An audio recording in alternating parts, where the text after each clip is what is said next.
Hey guys, Davey here. Before we dive into this conversation, I just want to take a minute and share about one of our life-changing initiatives that we're beginning this year. And I want to really share a personal story with you. Really, this is the origin story of our Nothing is Wasted coaching program. When my wife Amanda passed away, one of the things I was believing at the time was that nobody could understand what I was going through. I didn't quite know or really grab a hold of that 1 Peter 5 verse that says, "Let's not forget that saints all over the world are suffering in the same way that we are." And I know you probably understand that experience if you're going through your own pain, because grief is an isolating experience on its own. But when you go through something earth-shattering, it's especially difficult to find support that truly makes a difference because they truly know what you're going through because they've actually been there themselves. At the same time, I also believe that if I could find the right support, then I'd find hope, and that hope would carry me through. And then during the deepest, darkest pain of my life, Todd walked in. I met Todd in the reception line at Amanda's funeral. Lots of old friends and family had come into town, but he was someone I didn't recognize, and he came up to me and he said, "Hey, Davey, you don't know me. You're probably not going to remember this, but in 2 weeks, I'm going to reach out to you. I'd love to have a conversation with you. My name's Todd Erb, and my wife and daughter were murdered a couple of years ago." All of a sudden, I was face to face with someone who'd been through the exact same nightmare that I was currently living.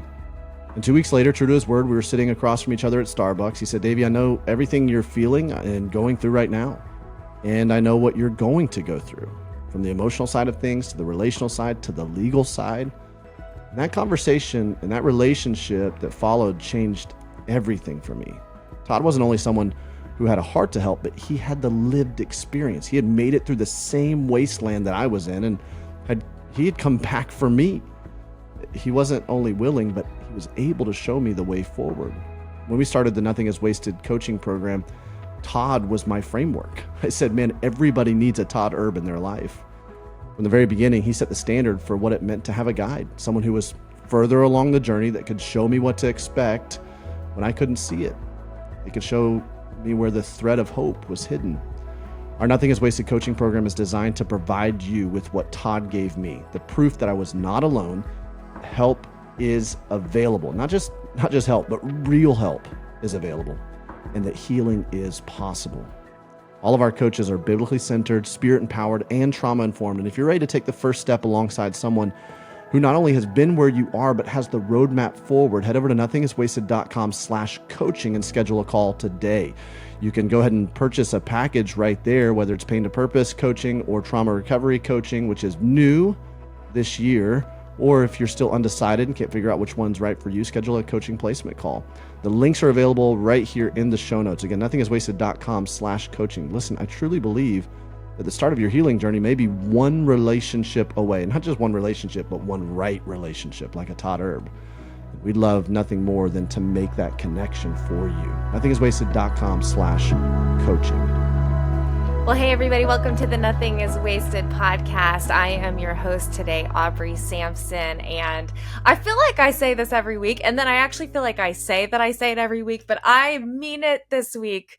We have a remarkable conversation with Latasha Morrison. And if you don't know Latasha Morrison, number one, you should. She is the founder of Be the Bridge, which is an organization that works to encourage racial reconciliation among all ethnicities, to promote racial unity in America, and to equip others to do the same. Her work at Be the Bridge has been a significant part of our church, Renewal Church. We're a multi-ethnic church, and so we're often having conversations around racial reconciliation and belonging and unity and racial equity. And so her Be the Bridge curriculum, for lack of a better word, we've had small groups around it. We've had discussion around it. Her stuff has been deeply influential in our church, and it is so biblically based. It is so grace-filled. It is so gracious. It is so good. It is so godly that I would highly recommend it as a starting point in some of these conversations, and really, really just appreciate her heart. Really, really appreciate Latasha's time being with us. You'll hear she and I connected almost right away. Like we were like sisters from another mister. We just jumped right in talking about life and grad school and work. And she has a new book out called Brown Faces, White Spaces, Confronting Systemic Racism to Bring Healing and Restoration. And Here's what I want to say about Latasha. This is a conversation I'm very comfortable with. It's a conversation we have a lot at our church. Doesn't mean I'm good at it. Doesn't mean I don't have a lot to learn. I promise you I do. A lot to learn, a lot to listen about, and a lot to lament for. But it is a conversation that I'm interested in and just kind of comfortable in. And I know for some people it can be difficult to talk about even this idea of systemic racism. And you're like, what does that mean? Does that even exist? What I appreciate about Latasha, and I would invite you to listen with an open, curious heart. Like, just be open to what the Spirit has to say. Because this woman comes to this conversation from a place of empathy, from a place of grace, from a place of really guiding us in our understanding. And again, a very, very deeply rooted biblical understanding of what systemic racism is. And her goal ultimately is unity and building bridges, not dividing walls. And she talks about Jesus as a reconciler for us as Christians and what it means that we have the ministry of reconciliation. And so I cannot recommend this conversation enough. I can't recommend her enough. It's just a great follow. And I would, again, just invite you to open your hands, open your heart, open your mind to what God has to say and what God has to teach you.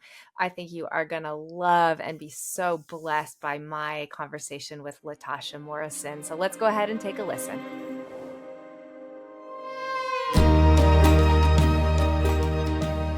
All right, Latasha Morrison, welcome to the Nothing is Wasted podcast. Great, it's good to be here. This is a dream of mine. I feel like I have followed you. I followed your work. Our little church plant in West Chicago is a multi-ethnic church, and we have done Be the Bridge, our like regular curriculum and renewal communities for years. So this is very fun for me to get to chat with you today. Oh, great! Chicago's in the house. I didn't know that's that. Right. Okay. Yep, that's right. That's right. Where are you located, Latasha? I don't think I know. I am in Atlanta, Georgia. Oh, you are? Yeah, okay. A lot of people think I'm still in Texas. I'm not in Texas. I left Texas in 2017. So I've been back in Atlanta for a while now, so yeah. Okay, this will be boring for our listeners, but I went to elementary school in Dunwoody, Georgia. Do you know where that is? I know exactly where it is. Okay, so I only lived there for a few years, but I have fond memories of, I think it was Perimeter Center Mall. Yes, Perimeter Mall is in that area. Yep. Dunwoody is a nice area. It's nice over there. Is it? Okay, all right. Yeah. Okay, Latasha, I am guessing most people know who you are, but for some of our Nothing is Wasted audience who might not know you and your work, can you tell us a little bit about yourself? Yes, I am Latasha Morrison. I am the founder and CEO of an organization called Be the Bridge. And what Be the Bridge does is we empower people and culture towards racial healing, racial equity, and racial reconciliation.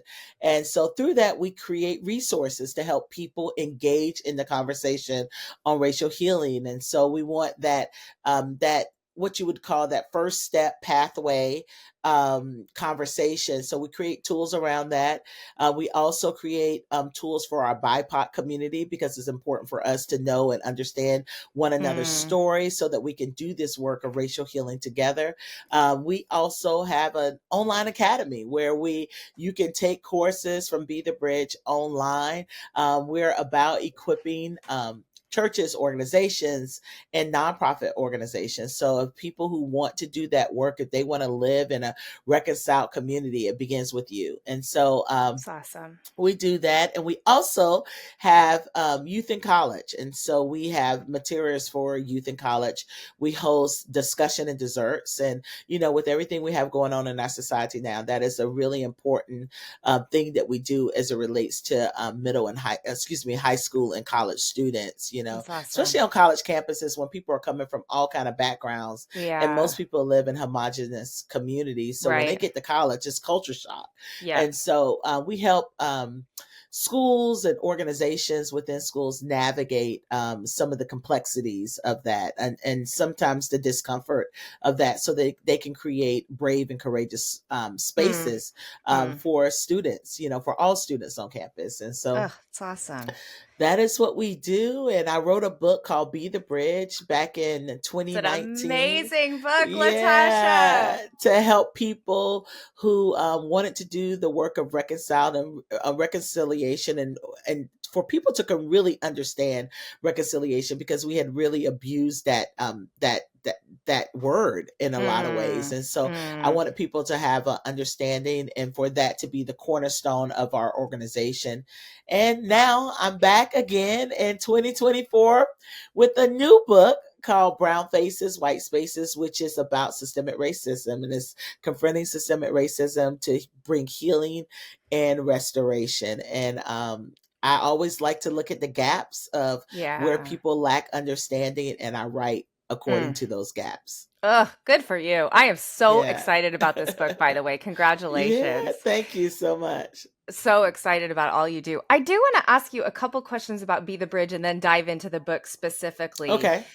I am guessing none of what Uh-huh. you do is separate from who you are. Your experience as a Right. Black woman in America, the healing that Yeah. you've done, the reconciliation work that you've done, the repair that you've had to experience. I mean, Be the Bridge is an incredible organization. You really do such a great job of equipping the church and leaders and businesses, colleges. I didn't know that piece of it. That's so cool. Yeah. Um, when you started, why did you start? How did you start? And then I guess a follow-up question is like, did you dream it would be what it is now?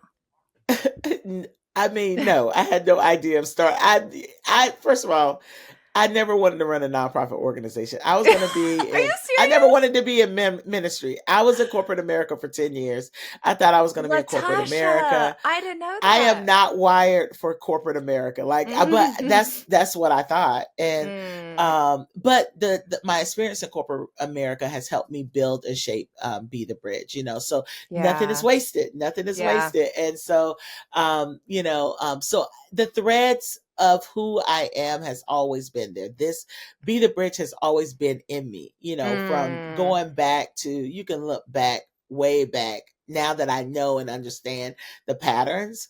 But no, this really started with me working in leaving an African American church environment and going to work then in three predominantly white environments. And oh, so wow. it was me trying to understand the nuances, the conversations, the brokenness, the comments, just like, wait a minute, like, we Mm, brothers and sisters, like, mm. no, I'm gonna help you not say that again. Like, and so, Thank you. Thank and, you.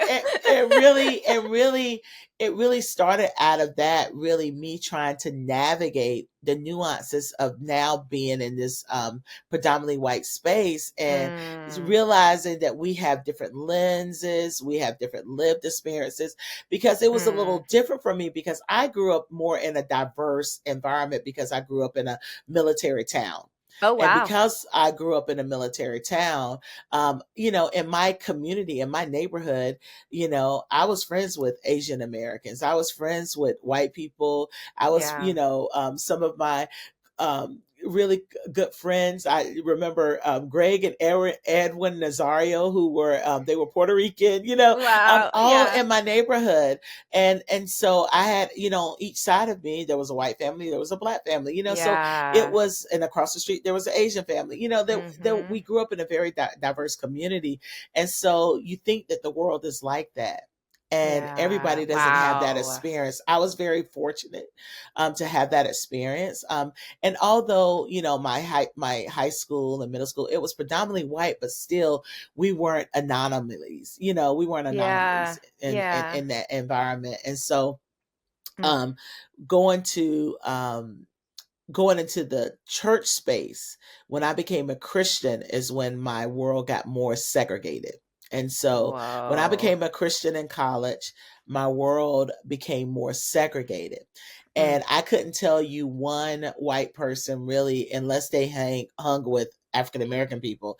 I Yeah. couldn't tell you one white person I met in college. All Wow. of the Christian organizations, I think Yeah. InterVarsity, all of them were there. And I went to school in the 90s. So, like, this is Mm-hmm. several years ago, before I think they started doing more inclusive type, work ministry, or but it's still very efforts. Yeah. segregated. Yeah, but there wasn't really any efforts, and so and Mm, even the campus ministry is going to be shaped by who's leading it, and right.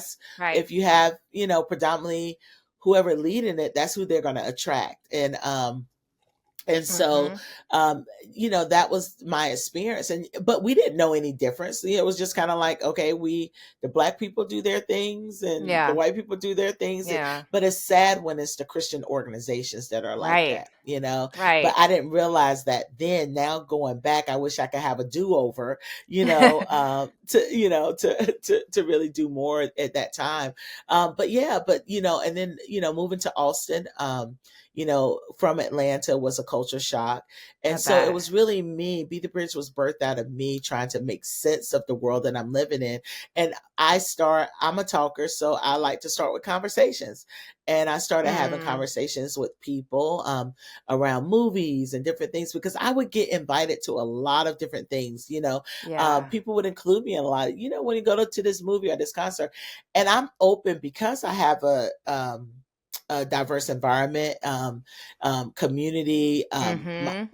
I was exposed, even in the African American church, we listened to gospel music, rap music, and CCM. Like we did Yeah. all of it. We went to conferences that were not just targeting the black community. We went to Mm, conferences that were very diverse, and we mm. were connected. So I was used to seeing that effort in the black church, but when I went to the white church, everything was homogenous. Like Yeah. music, Wow. and even the things that my friends would invite me to. And then I started thinking, like, wait a minute, like if I'm going here with you, you're gonna go here You're with gonna go me, here with me. That's So good. yes, so I Mm. went to see some of the country music stuff, and I don't even want to go to country music, I know. Latasha. I've just But insulted our audience. I actually like a little bit of country, just a little Nice. bit. I don't like the Yeah. twangy country. I don't like the twangy. I like the soulful country. I like the Yeah. Chris There's. Oh, Stapleton, Chris Stapleton's so good. Yeah. the War and Uh-huh. Treaty, Yeah. like Yeah. there's some different ones out. So I don't like the twangy now. Yeah. But I grew up, my mom grew up, she loved Dolly Parton and Kenny Rogers. And That's so awesome. I grew up listening to, so I do like Dolly Parton. I like Like I'm a Dolly big too. You Dolly gotta Parton like fan. Dolly. I have Yeah. her book, like her collectible book that she just came out with. I That's have that, amazing. I love Dolly Parton. I Mm. do. And I love Kelly Clarkson too. So, She's good too. You're right. You're yeah, right. before the pandemic, she was coming to Atlanta and her concert got canceled. And so I have never seen Oh. her in person. But, Oh. but I love good music, people who can really sing and, Yeah. stuff like that. But Yeah. so because of that, I'm thinking everybody is the same way, and I think, Mm. but that's not true. Yeah. You have to Right. expose people to different things. And so I would tell some of my friends in Austin that if you're going to be my friend, you need to watch these movies, because when I like to say like funny stuff and jokes, and I love to laugh. I mean, like I do hard stuff. I deal with Yeah. hard Yeah, topics, you do. but I am a joyful person, and Mm. I am a secret comedian, like my family, like it runs in my family. And so I would make comments and about movies and stuff, and then my friends would just go over their head, They're like and I'm staring at like, you. I'm gonna really need y'all to watch The Color Purple, like for real. Like I Oh need you to watch The yeah. Color Purple. I need you to watch Friday. I need you to watch Brown Yeah. Sugar. I need, Yeah. if I could I watch love When brown Harry sugar. Met Sally, and if I could watch when Sweet Home Princess Alabama, and Bride or The something. Princess Bride, and all those things, then you could watch Color Purple. I'm sorry, Yeah, sorry, you have yeah. to. So anyway, but Wow. we would do that, and then there That's was some cool. really poignant movies that came out, and I would just write discussion questions, and so we would go watch the movie Mm, and have discussions. And then, mm. it wasn't so much I was doing this in my church; I was doing it with people that went to my church and people who Yeah. went to other churches. But it's, and that was the kind of the birthing of Be the Bridge, and I wanted to create Be the Bridge in a way that any lay person could do it. Any person, if you were having a hard time having a conversation at your church, you can start it in your community.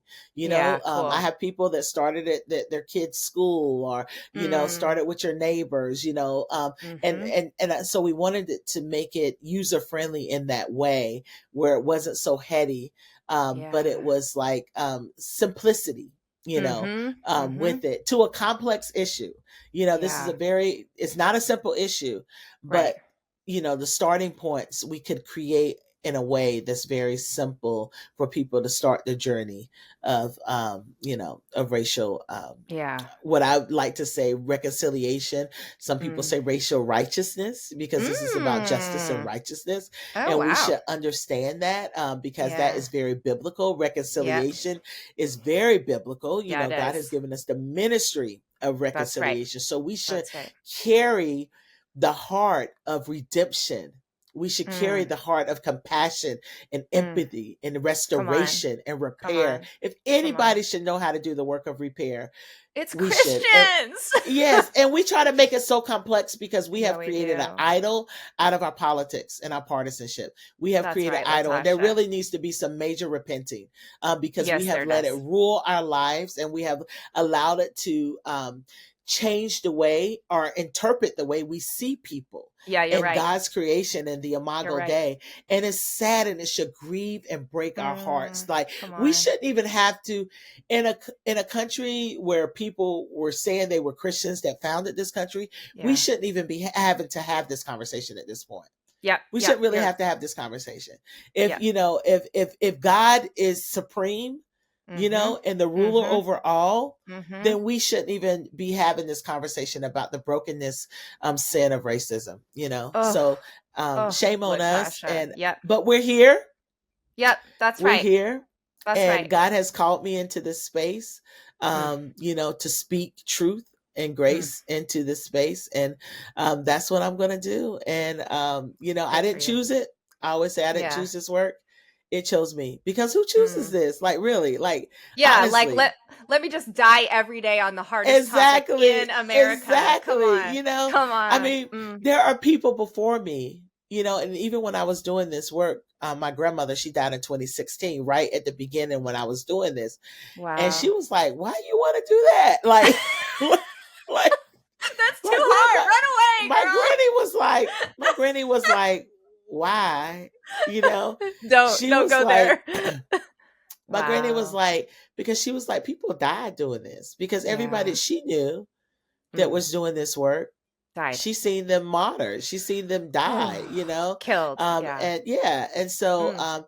and so it was just confusing to her, Yeah. about that. Now, she didn't get to see the first book or anything. I did tell her I was going to write a book one day, like in Oh, good. So 2016, she because at there was least some knew that. conversation. Yeah, and she was proud, of the work, and I got to ask her a lot of questions, Mm. before she passed, and my Mm. grandfather just passed in Oh, I'm so September. sorry. I've had a lot of loss in the midst of this Yeah. work.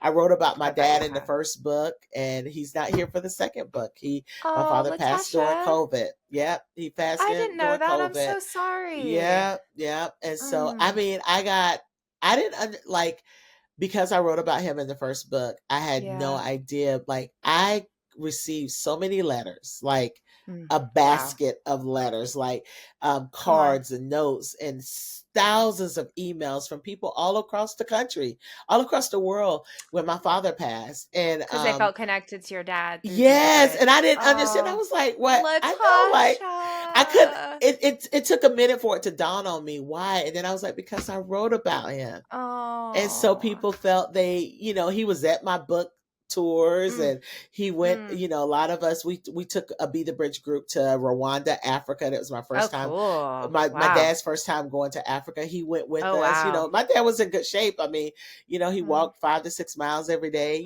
so Mm. I would have expected him to be here, on this I'm so second book. But he sorry. got to see all of it. He got to see it hit the New York Times Yeah. list. That's awesome. Oh, He got to see yeah. all the great things that happened from the first book. And so, and Wow. he's with me in spirit in the That's second right. book. That's right. Yeah. He is. I Yeah. bet you miss him as you're launching. You miss Yeah. those moments that are really, I mean, momentous, really cause you to miss Yeah. the people. Yeah. Yeah. Yeah. He Oh, I'm was, so sorry. yeah, yeah, yeah. But it's, Mm. it's good. And so I like think about, like, making continue to make my dad proud. Yep. And, Yep. and I have a a large extended family that they show up just like my dad would show up. Cool. And Oh, so, nothing like so we're gonna that. keep it moving, That's but right. it is one of those things because I was my dad's only child. So Oh, yeah. oh, So yeah, Latasha. so that was we were really close, really close. Yeah, So yeah, yeah, I bet but you yeah. were. Wow. So, Well, but this is the motivation in behind this yeah. book. Hey everyone, Davey here. Just want to interrupt this conversation for just a moment and tell you this: Nothing is Wasted is coming to Indianapolis. That's kind of weird to say because that's where we're based and that's where we headquarter. But we will be hosting for the first time the Healing Leader Roundtable this March 2025 in Indianapolis. The Healing Leader Roundtable is a one-day event for pastors, ministry leaders, lay leaders, counselors, therapists, and nonprofit leaders where we dive deeper into how to create environments that are biblically centered, spirit-filled, and trauma-informed. Environments where people can actually heal. I mean, where people can heal inside the church. And this is the church's calling and commission is to help people get healed so they can get back on mission. The thing is we found ourselves at a critical time in church history. Anxiety, depression, mental unhealth is at an all-time high. And unaddressed pain and trauma has the potential to paralyze the church, the Big C church, and its leaders more than anything else. And the enemy, I'm telling you, is doing everything he can to leverage this against the church. I mean, if you're a pastor, how many times have you seen people in your congregation or organization begin to get on mission and move into their purpose, and then something happens in their life and it completely knocks them off course? And so we'd love to invite you, if you're a pastor, a ministry leader, a counselor, a nonprofit leader, or you're a part of the team, or maybe you need to talk to your pastor or your ministry leader about this. We want to invite you to a one-day roundtable event designed to equip you with a holistic approach to healing your organization, all the way from the leadership to the lay people.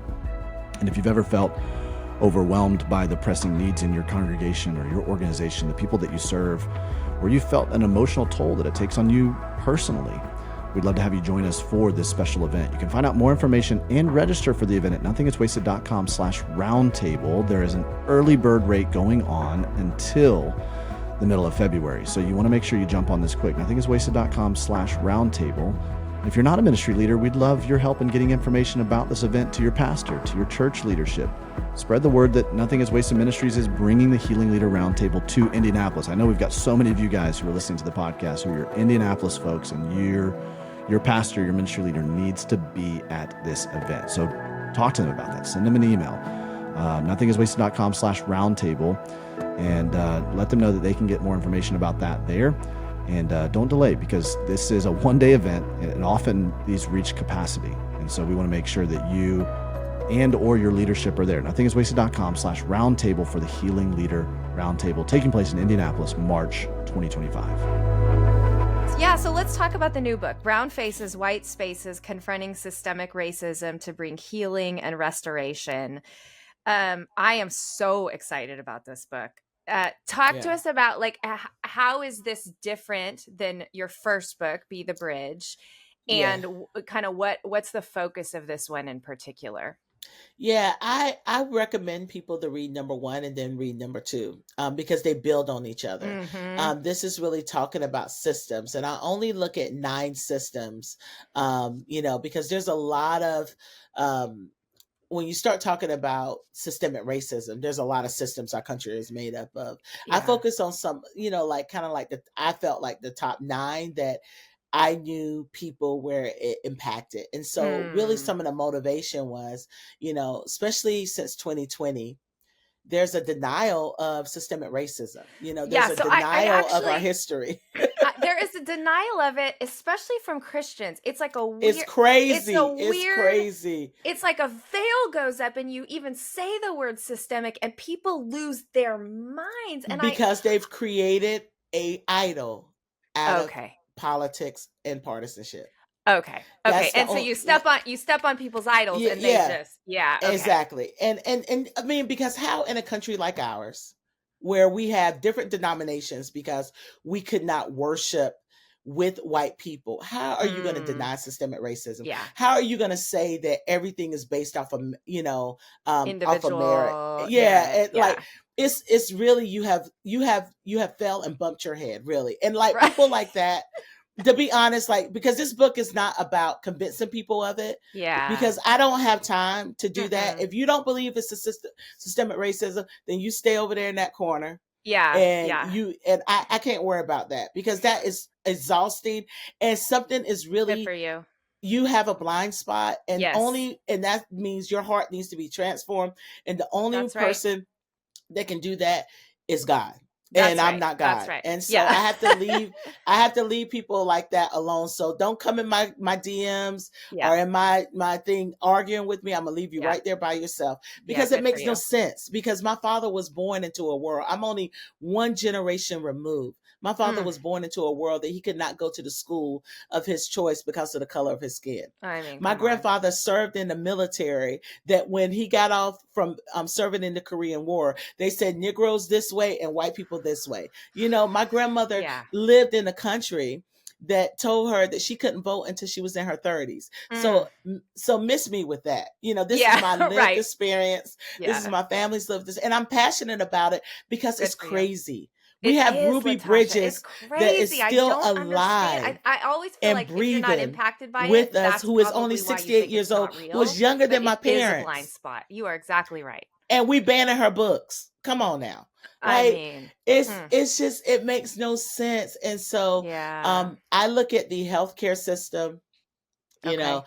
I look at, and you know, and even when we look at statistics, we can see how the healthcare system has been evolved. And most Yep. doctors and nurses who have gone to school and have to read medical journals, they know, you see it. They do. I mean, there Yep. is facts there. So there's facts, but people who want to Yep. deny it, we're gonna, you know, Mm. that's just them. It's just but Yep. it's sad because it's a spiritual darkness. I think it And is that's too, sad. Latasha. Yeah, Yeah, I it do. I is. think it's a demonic It stronghold that is. It is a has to be cast stronghold. down. Yeah. It Yeah. it is, and I understand that more now when people just can't see, and Mm. so I try to help people see that want to see. If you want to Yeah. see, if you say, you know, be the bridges for people who say, you know what, I realize the brokenness. I don't Mm. understand it all. I want to lean into it, and I want to be a part of the solution. That's who Be the Yeah. Bridges is for. Yeah. But I look at the education, healthcare, the Okay. justice system, the Yep. marketplace, Mhm. military, because I Mhm. come from a military family, Oh, wow. Yeah. property ownership, Mhm. entertainment, like it's in everything, Oh. sports, Wow. you know, the chapter Mhm. on sports is called "Shut Up and Dribble." You know, Whoa. we've never, listen. Brown people have always used their platform Yep. to talk about healing and justice. And then the last chapter is on the church.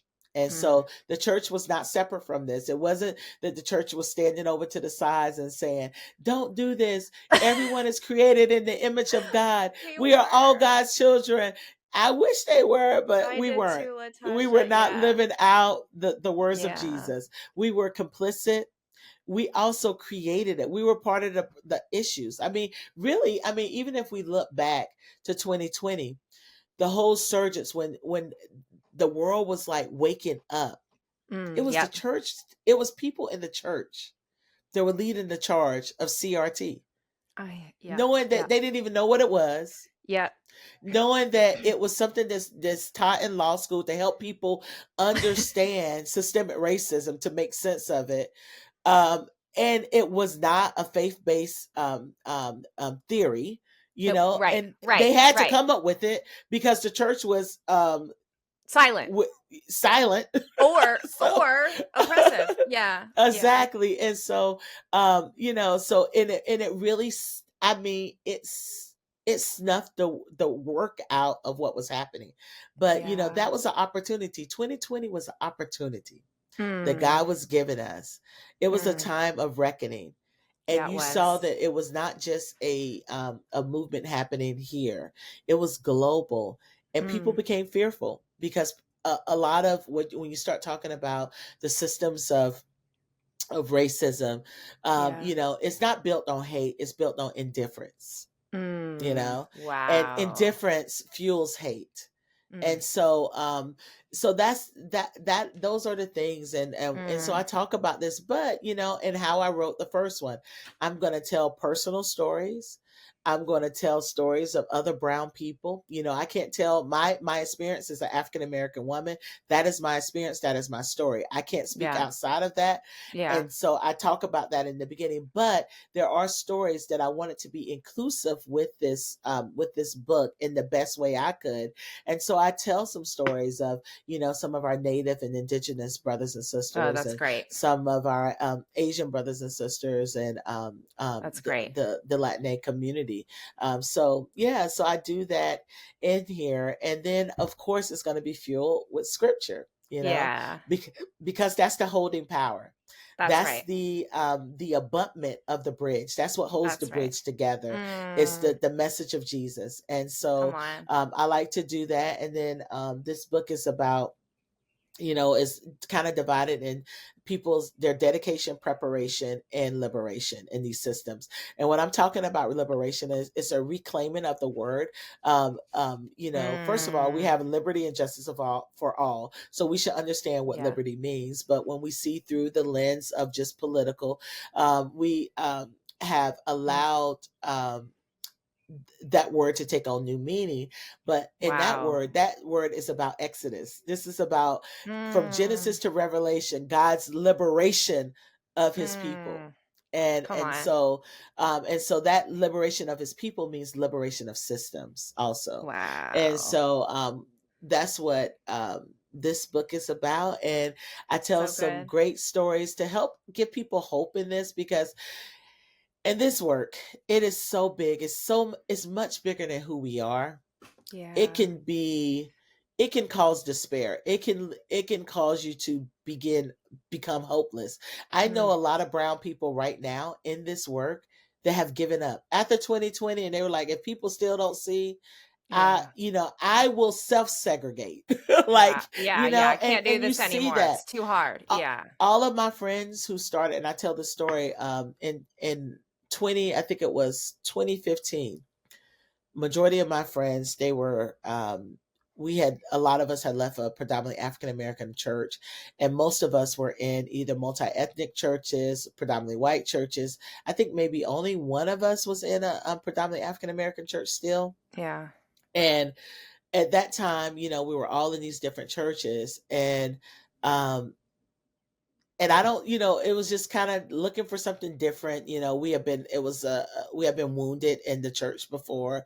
And, but now, as it came upon 2020, majority of the people in this group, in this friend circle, none of them, they either are not in church. Wow. They are, but still Christians, but just haven't found the church. They're either, in an African American church or a multi-ethnic church, but nobody is in a predominantly white church anymore. Yeah. No one.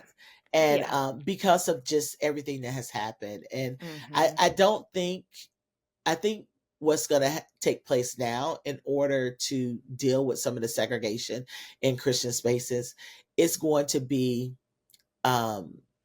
repentive white people coming into brown spaces. I think you're right. Going to see a lot of brown people going into white spaces. And that's a sad reality, because the message of Jesus doesn't lead us there.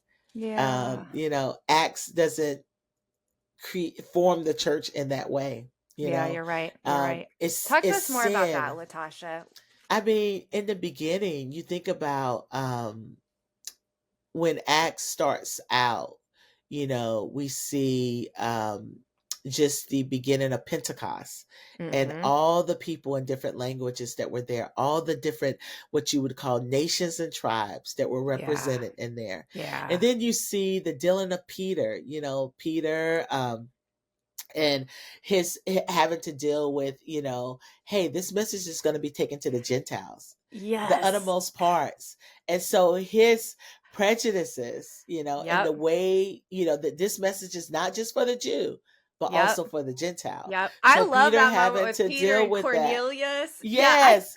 I And feel like that's Peter's. I don't mean to cut you off, but I feel like that's Peter's yeah, second conversion. Like he comes it to Christ, and is. then God's like, okay, now we're gonna deal with your racism. Yes. Yeah, And he it's so said, upon powerful. this rock, I will build my church. Mm, And Peter is just, um, you know, he has to baptize Cornelius and his whole family, and and I mean, and how God speaks to him. So you see that, but you see all of these things. This is so strategic. The Word of God is so powerful, and it yeah, shows us the pathway. It shows us the way if we have the eyes to see. But we look that's at right. Scripture and we're not seeing the context. We're not contextualizing it. We're not exegeting the Scripture to see what was Mm, happening in mm, that culture, in that place, but behind those words. And so you look at that, and then you look at um, you know the um, the appointing of Stephen. yep, Stephen was a Greek. And so you have, the Hebrew speaking Greeks, and then you have the Greek speaking, yep. Jews. And so you have this meshing, and how one group thought they were better than the other group, and just Mm, all of these things. And they were living in the Roman Empire. mm, So they were living in an oppressive government, and they wanted to hone their freedoms and have the freedom to worship. The Jews did. And so they didn't want the way these Christ followers, messing that up with all yep. this conversion and this mess that was going on. And this, and you have Stephen appointed when there became a issue with the feeding of widows, where, Right. things were probably written in a certain way that only certain groups understood. There was Mm, some disparities happening, mm-hmm. and all the widows were not being fed, so they had Yep. to repair. Yep. And Yep. so the way that they repaired, they appointed seven deacons, over the Mm, feeding of the food. And when we look at their names, they were Greek speaking. The marginalized group were given mm. power. Come on. The Bible shows us the way. And then we move into, That's right. into Paul and his conversion, who was there condemning Stephen. Yes. And and the Lord knocked him off Yeah, I did. knocked him Yes, off he his did. feet Yes, on he the road to did. Damascus. And Mm, my prayer is, even this book, that the Lord would speak through this book and come knock on. people off their Mm, feet, and they would have a mm, true encounter with the living God. And mm. so and that God would transform our hearts, because we've been there. A lot of us, we were blind as it relates to this at one point. Yeah, you're Maybe we right. grew up a certain way, and we just Mm-hmm. didn't know. We weren't given the right information. We were we leaned into stereotypes and biases about Yeah. each other. And then Yeah. God Wow. awakened us, arrested our hearts, Mm-hmm. that now, even in the midst of the brokenness and how angry I can become, I have Mm-hmm. to understand that I can become angry at the sin, but I am still called to love my brother. Whoo! you know and that's Yeah. hard. and Yeah, and that's and, and it's hard, like, and it's a Latasha. conviction for me.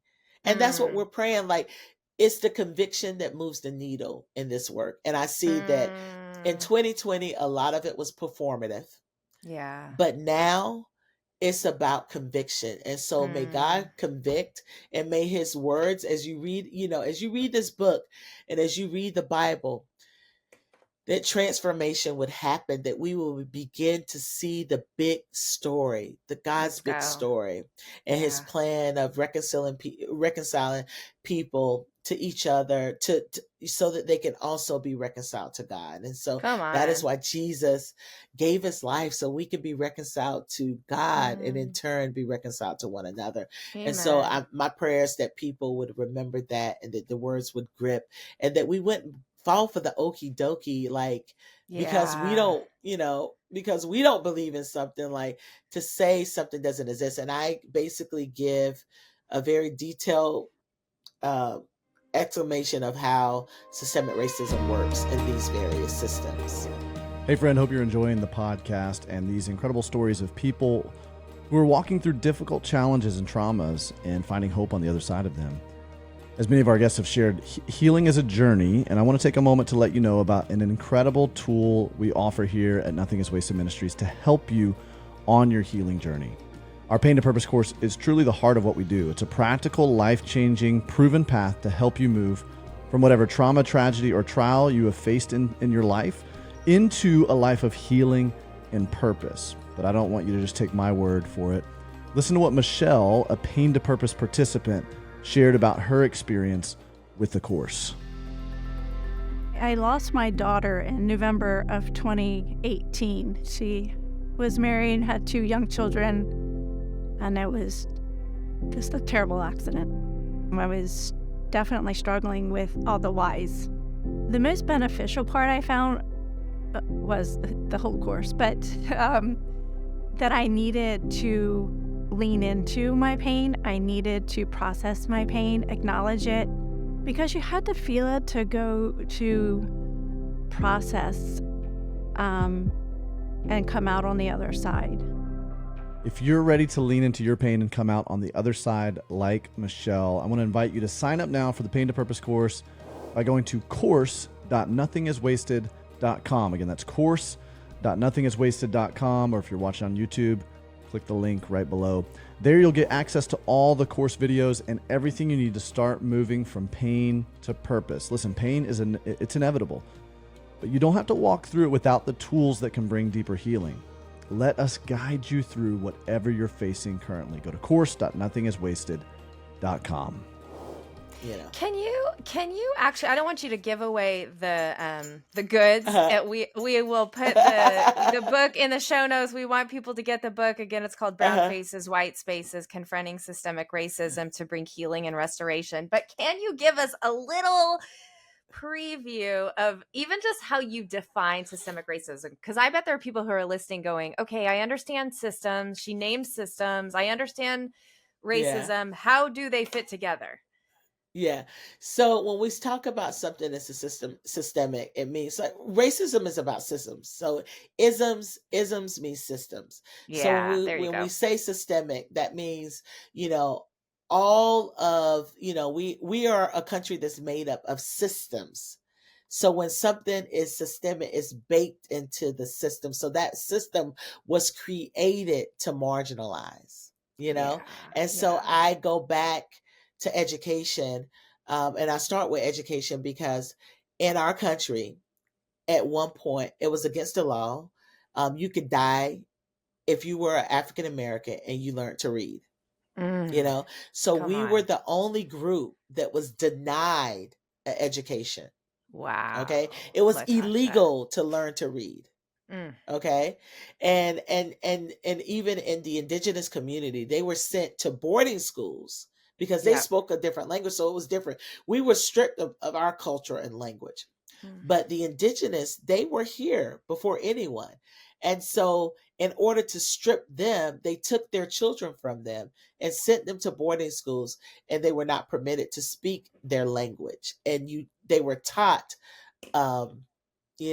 basically deculturalizing them, totally. And the same way with, a lot of Latin people in our country, when they were integrated into schools, they could not speak their language, and so those are just some of the ways that, when we talk about,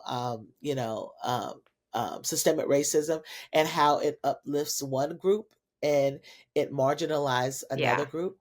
And so there was never a point in our history where white people were denied education.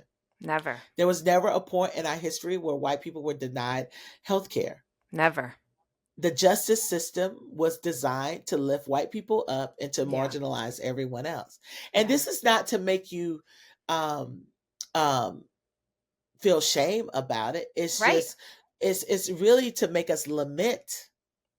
There you go. And to have to move towards a collective repair and justice, and so we didn't break the system. It's not our fault. But it is our responsibility as the people of God to be a part of restoration and redemption. That is what we do, and so no, it's not our fault. It's not, but you don't get an out. Yeah. And we know, Yeah. scripturally, you don't get an out. Now we're not under the old the Old Testament law, but the law was not thrown out. You know Yeah, what I'm that's saying? right. It's still Yeah. important, And so, this new covenant of loving your neighbor as yourself, that, so, I mean, you would want repair yourself. So, so why wouldn't you be a part of the Yes, solution? right. I mean, Mhm.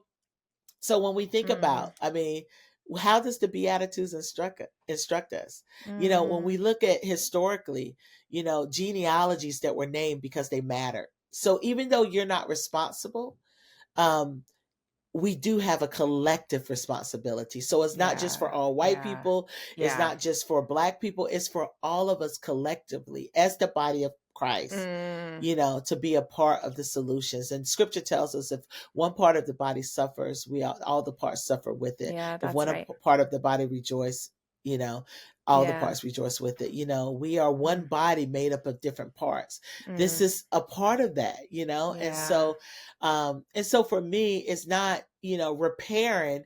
It's not that you're creating, um, marginalization or oppression for another group at Yeah. that point. It's Yeah. it's just that we are creating spaces of repair and equity, for and restoring groups of people who have not had the same privileges. And so we think about now, because this was baked into our system, we can create laws to say, and I'm gonna give you an example of how systemic racism works. Okay, Yeah. so we we had redlining in our history, and this Yeah. I talk about this in the book. And so we had the redlining. Redlining is when, basically, the banks, when home ownership, when some of the Fair Housing Acts and GI Bill and all those things passed, Mhm. where they made it affordable for people to get houses. Yeah. People of color were left out of that, Yeah. for many Yeah. years. Yeah. And then when we could buy a house, you only could buy in certain districts. So because they were segregated. Okay. And Yeah. so then, if a neighborhood contained Black people, that community was redlined. And so banks would not loan in that area. Yeah. And Mm. then if it was a mixture community, economically, it was yellow. And then if it was white, it was green. And so Mm. that considered your loans, that considered like the interest rate, all of those things. And what do we do in this country? We build wealth off of what? Property Yeah. ownership. That's the Yeah. way that has happened Yeah. historically. Yeah. And then if you have groups of people who were left out of that, Mm. who's who got a 200-year head start in order to do that? Yeah, to wealth Yeah. build and To give yes, generationally to and their get kids. Yeah. exactly Mm. generationally. And so Mm. my grandparents bought homes that were in red line districts. And so in the 60s, and a part of the Fair Housing Act, that was passed in 1968, Yeah. then that was outlawed, that it was illegal to discriminate based on race as it relates to the housing. But we created a policy to say it was illegal, but we didn't go Mm. back and repair what was broken. We Mm. didn't go back and reevaluate those houses. Yeah. We didn't create. We created some, streams of accountability, through DEI and different things like Mhm. that were rolling back. Mhm. So now you have no accountability. People's hearts are not changed. Right. People make up systems. So if Yep. you have someone in power that has a bias and a racial Yep. bias, they're Yep. going to execute that. And we see that happening today as it relates to people getting their homes, Wow, assessed, Latasha. and if the home, several places across the country, this has been a problem with certain banks when people are calling, assessors to come in and, to assess their home, to when they're selling it to value their home. There was a case, a Black family knew what houses were selling for in their community. Their house was under by 200,000. Come on. And they knew that they had their basement finished. They knew they had a pool in the back. They knew their house was worth more. And Yeah, yeah. so their Wow, realtor told Latasha. them to take everything down in their house, that would indicate that it was an African American family there. Oh. They had their neighbors pretend it was like their house. They took every picture down, everything down that would equate that house being owned by African Americans. Mm-hmm. The appraisal came in $250,000 more. Stop it. This is happening in 2024 in places and cities across our country. Yeah. Because we never repaired. And so because we didn't repair, we still have systemic racism that is in the foundation because we did not excavate it, you know? And that is how it works. And then what we did is we didn't reevaluate those houses. You know, we didn't change the value of those houses. We turned around and built a school system on top of a broken system where 30% of your property taxes goes to the school. Yeah. But if homes in red line districts were devalued, what schools are getting the most money and what schools are getting less? So now you have another system that is marginalized. And this is how systemic racism works. And this is what I explain, you know, is I don't want you just to know a definition. Yeah. I want you to see how it's working in our system now. How it means with a name like Latasha Morrison that I can put in a job application. And because that name, Latasha Morrison, indicates something about who I am, I don't get a call back. Oh, Latasha, dang. That is systemic racism. Yeah, right there. You know, right there. And so to deny that when it's people's lived experience is sin. You're exactly right. It's sin. It's sin. Call it what it is. Yeah, it's that's sin. right. And how do we deal with any sin? How do we deal with any sin? How does scripture tell us to deal with sin? Yeah, repent, cast it down. Exactly. Right. Yes, it says run away. Exactly. And the truth shall make you free. Exactly. Amen. We have to tell the truth about it. We have to tell the truth about it. And we have to be truth tellers. And so even when people don't like it, even when it's uncomfortable, people say, well, I this makes me uncomfortable. Well, how do you think it makes me feel? I'm living it. Like, you're going to talk about your you're comfort, uncomfortable? You're hurting? Your comfort is more important than mine. Yeah, like, wow. Really? I mean, that makes no sense to say that we're not going to have these books in our school, or we're not going to talk about this history because it makes white kids uncomfortable. That in itself is you're creating a system of racism. Like, you are upholding racism in the schools where you are overplaying, you are overstating, you are making one group of kids feel better than the other. Yeah, you are. And most kids is how you talk about this. And Be the Bridge, we teach you how to talk about this. And so you'll rather one group of kids feel uncomfortable and instead of creating a brave and courageous space for all kids. To tell the story of the outliers, of people who, when the system was wrong, that stood up for truth.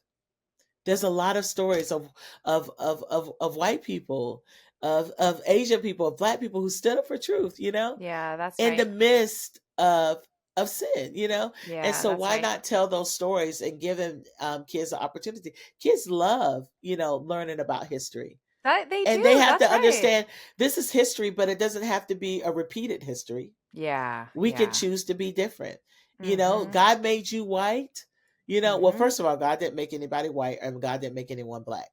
Those are man-made constructs. So race is a man-made construct. Latasha, that's but God did create ethnicity, ethnos, Yes. nations and tribes. Yes. And so that is a broken system. So you're not white and I'm not Black, but the system that we live in, that everything is built upon, that is the system. So unless we're going to excavate that system, you can't just start saying we're going to be colorblind. Like you can't. Right. It doesn't work that way. You create it, you broke it, so you got to repair it before you start denying it. Wow, and Latasha, so come on. That is what I feel like. I'm fired up today. Like, I love it. I know you're preaching. I'm like, you just keep going, girl. So good. I don't know. I woke up with a little more energy today, but but yes, this is what Brown Faces, White Spaces is about. It tells the story of brown people intersecting into white spaces and how we can create inclusive, liberated spaces for all I people. love that. So I don't want to just create a space that's safe and brave for people that look like me. I want Yeah. I want spaces that are going to be safe and courageous for everyone. And so it's how we also define that. Oh, it's so good, Latasha. Oh, I have appreciated you using this term brave and courageous spaces a lot. And I'm even just thinking about you and how hard this work is and how much you put Yeah. on the line. And what helps you keep going? Like, what gives you hope? I'm even just That is thinking of our so listeners who are in hard places, and maybe it's related to race, maybe it's related to pain, maybe it's related to other right. systemic oppression. Like, how do you keep Yeah. going? How do you find hope? Where has God shown up to give you that strength to, keep going after this?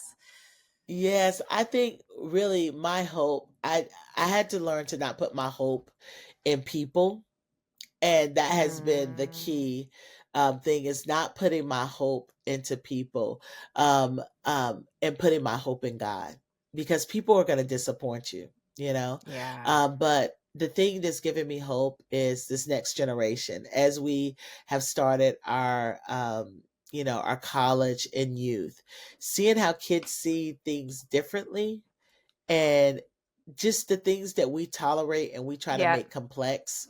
Yep. um Kids don't see it that way. And we racism is not, you're not born racist. Yeah. We're not Yeah. born with this. But we start developing biases as early as 3 years old. Mm, It's taught to us. And so mm. if we stop teaching it, Imagine. yeah, just imagine, just imagine the world, that we could live in. And so, for me, um, my hope is in Christ. It's in this next generation. It's in the change and the conviction that I see from people across this country.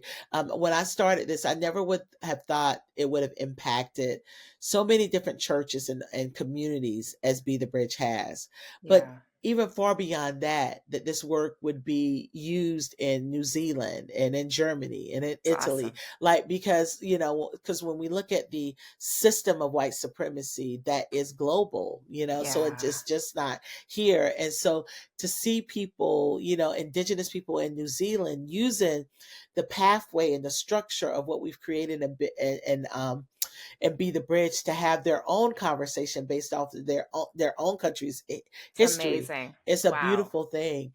And in most countries, Canada, Australia, South Africa, different countries, they have had some type of truth and reconciliation process. Mm-hmm. The country that calls themselves the Christian country, God help I us, Lord, know, Latasha. help Help us, us, Lord, for Lord. real, Have help us, mercy on Lord. us, Lord. I Have know. mercy for real, because Mm, we haven't done that. we haven't done it. We've never Mm-mm. repented. We are unrepentant. Yeah. Yeah. Now, people, we've never had a collective repentance Yes. to That's it. say we're sorry. That's it. Canada has done that. Yep. Australia has done that. Mm-hmm. But we are the ones that say that we're built on Christian principles. Yeah. I want to And say, we haven't done it. shh, don't say that no more. Stop. Yeah. Because Mm. the fruit of repentance is a complete turning away from. Wow. Yeah.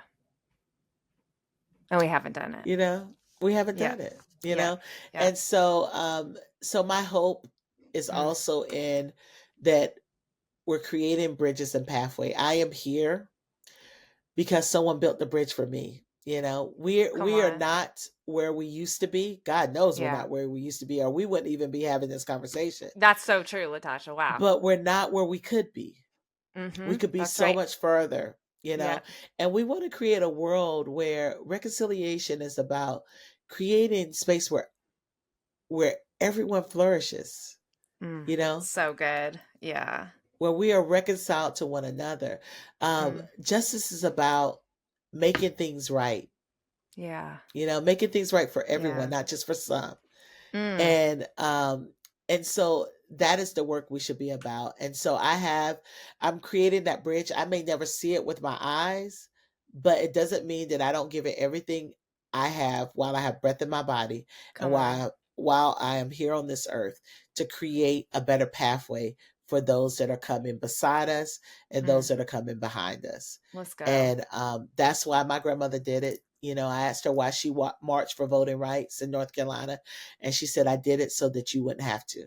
Oh, come on. And so I do it so others wouldn't have to. And that's what gives me hope, that I'm creating helping to create a better future, that my grandparents and great great grandparents, that maybe they never got a chance to see, but I'm getting a chance to live it out, and I'm going to give it everything I have. And and I say this, and I want to speak to my white brothers and sisters.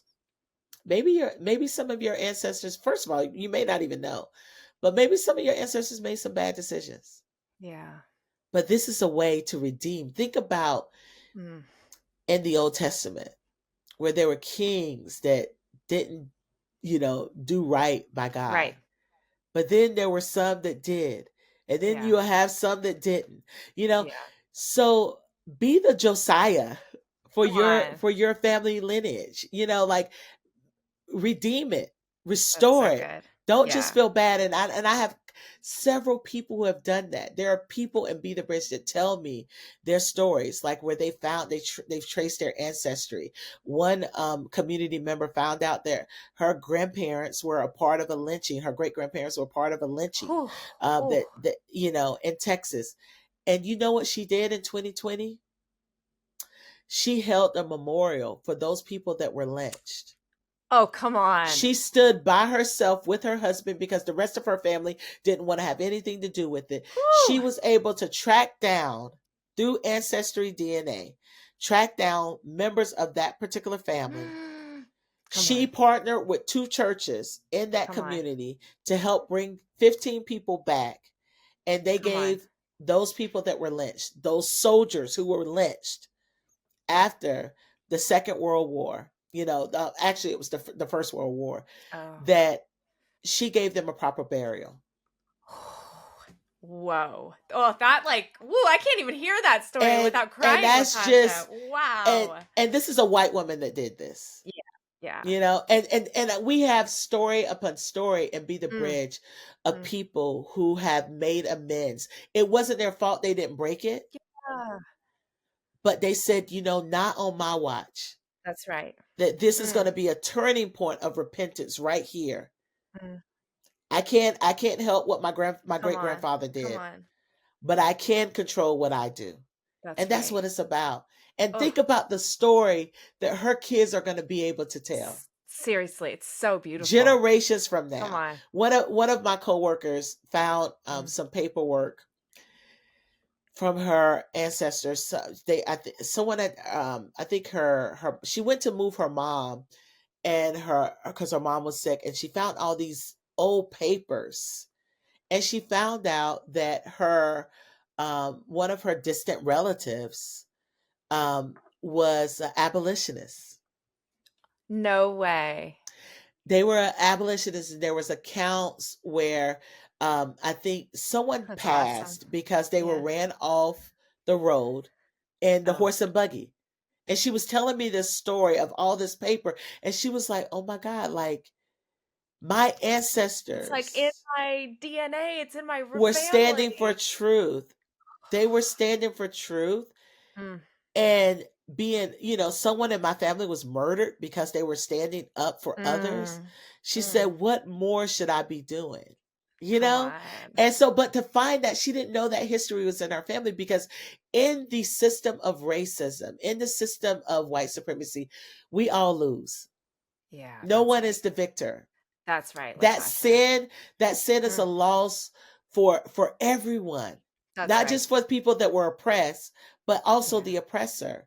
That's right. And so there's redemption in in that, that, repentance and reclaiming of that. And we stand together and do that together. That's what Be the Bridge is all about. So good. It's standing together with your brothers and sisters, doing that. But just thinking about that, like we lost, like when people came to this country, in order to fit into the structure of whiteness, some of them had to change their last names. Mm. They had to deny the country they were from. Mm. They had to change their accent, the way they dress. A lot of your cultural heritage was lost in becoming a part of white culture, which is American culture. Yeah. Yeah. And so what does that look like? Some people have German ancestry. Some people have Irish ancestry. All of that was lost to become white. Right. So hopefully this book that and bring that beauty back. Ugh. Exactly, because God creates culture, Yeah. nations and tribes, like That's right. that is a part, language, that culture, that is something that God created. And so we have erased that and denied it and assimilated into this man-made culture. Yeah. And yes, there's some beauty in our culture, Sure. but like a part of like your ethnic identity, when we read in Revelation 7 and 9, we will carry that into eternity with us. We will. So it's important. We see that in Revelation 7 and 9. So we may want to go back and reclaim that. Oh, so good. The good parts of it. So that's right. The good parts of it. The good parts of it. Latasha, I have loved talking with you. I'm so excited about your new book. Where can people find and follow all you're doing and all of that fun stuff? Yes, people can find me at latashamorrison.com and on all the social networks at Latasha Morrison. And also the organization that I am the CEO and founder of, Be the Bridge. You can find our academy and our work and our guides, all that at bethebridge.com, and on all the social media platforms, Be the Bridge.